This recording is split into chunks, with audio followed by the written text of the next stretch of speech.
Magluto naman tayo ng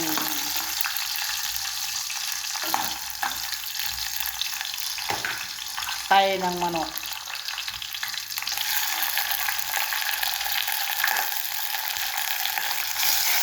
Yun. Masarap to. Sarap na sarap.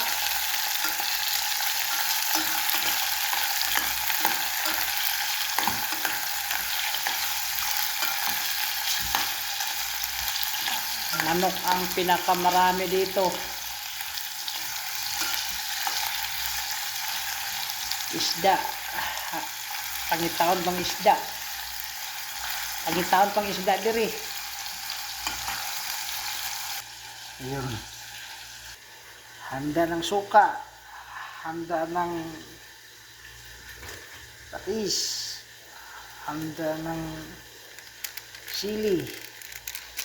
Di magpawala yung magic sarap. Kasama yung sa pasarap. At saka paminta.